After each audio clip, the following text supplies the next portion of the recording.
We've talked to a number of doctors here this weekend at the Health Freedom Expo, and they have similar stories that you have, that we've been able to do this, and it's been simple because of this and this. Yes. What is holding solutions like that back from becoming mainstream therapies? Okay, well, two reasons, Scott. Number one, there's insurance. And people say, why should I spend $2 a day for a treatment that my doctor poo-poos when I can get the treatment he wants me to do for free from insurance? You know, we want that Canadian free health care. And so that mentality in the American public has held it back, because the public is not demanding the cure, if you will, just from something simple, but it might cost them a third of the cost of a cup of Starbucks coffee. The second thing is the pharmaceutical industry drives things. You see, there's no law requiring doctors to cure people when there's a cure available. There's no law requiring doctors to prevent diseases in people when the prevention is known. Now, if it were my way, if I were the U.S. Surgeon General, the first thing I would do is pass a law. You see, as this agency, they could make a law. They don't even need to go to Congress and get it approved. They could just make a law. Well, I would make a law by fiat. I would make a law that said that if there's a disease that is curable with anything, whether it's an herb or a drug or a nutrient, if it's curable and the physician just treated the symptoms as opposed to curing it, there was a cure available, I would put them in jail for a Class A felony for 25 years to life. And by the time you did it to the first 1,000 physicians, the rest of them would start recommending the cure, right? Because they wouldn't want to go to jail. But of course, that's not going to happen. The pharmaceutical and the medical lobby is too powerful, so that's not going to happen. So what has to happen is education. For the last 33 years, this is the 33rd year I've been doing this, Scott, giving free lectures, or 300 free lectures each year. 300 free lectures a year, okay, to educate people that they do have options. Well, it's only been in the last 2 years, with the financial meltdown, with the medical meltdown, that people have begun to say, well, what is this stuff you've been talking about, Wallach? Suddenly now they're interested, because if you lose your job, you don't have insurance. Suddenly now what they perceived of as a free treatment isn't free anymore, because they have to pay for it out of their own pocket. So now going to a doctor for a $10,000 knee replacement becomes unconscionable for them when they can fix it with a $2 a day nutritional supplement. You know, it's funny, you mentioned under your system, maybe put these doctors in jail. Yes. Maybe not to that extreme, but the opposite happens, where physicians like you or others that we've talked to get, you know, pushed aside, have their licenses taken away, get fired. Or get fired. Fired, yeah. I mean, so it's kind of happening in the reverse order right now still, isn't it?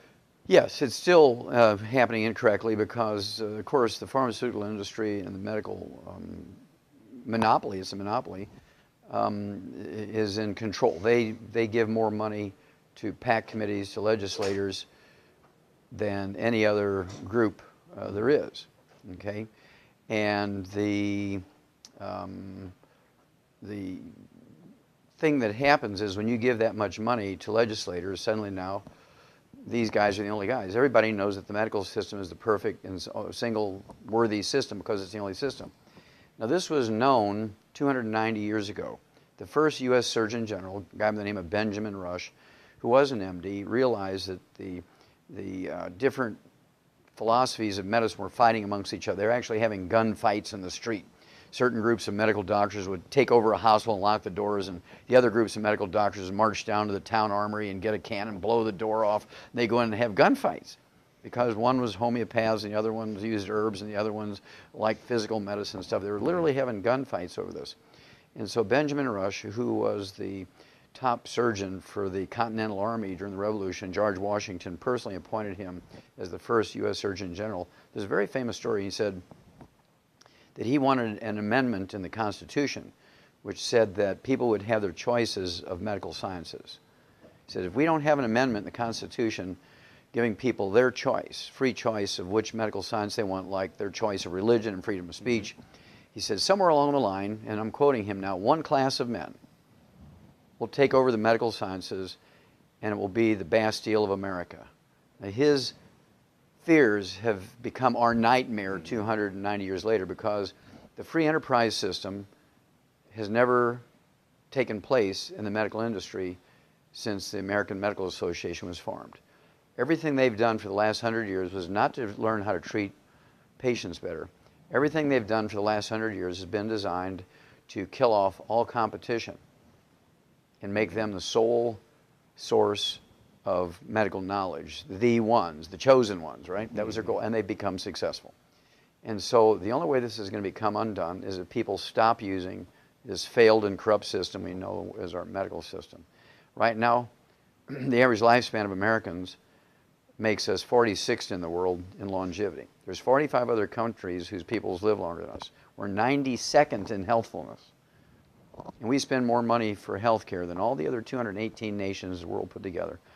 So their system is a failed and it's a corrupt system. And so again, the people are going to have to rise up here and choose to do things themselves, and then the medical system becomes unfunded. If nobody's using it, how can you justify funding them? And so this is how it's going to happen, because the pharmaceutical industry, the medical industry is so powerful, and they form what I call the unholy trilogy with the government. I'm talking about city, county, state, federal government, and the pharmaceutical industry and the medical system have formed this unholy trilogy. And they, according to the Center for Disease Control and their own journal, the Journal of the American Medical Association, 4.5 years ago, it was February 7th, 2007, they came out and said that these two agencies, the Journal of the American Medical Association and the Center for Disease Control, the federal agency that tracks these things, that medical doctors kill, injure, and infect 15 million of their patients every year in American hospitals and their private offices. 5.8 million in hospitals and 9.2 million in private offices. They kill, injure, and infect 15 million. They don't even get an OSHA ticket. They get a walk. Now, what if cab drivers were to do that? Everybody said, my gosh, I'm going to walk.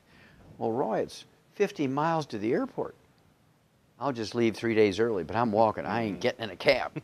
But yet people still line up to get this very dangerous, very ineffective.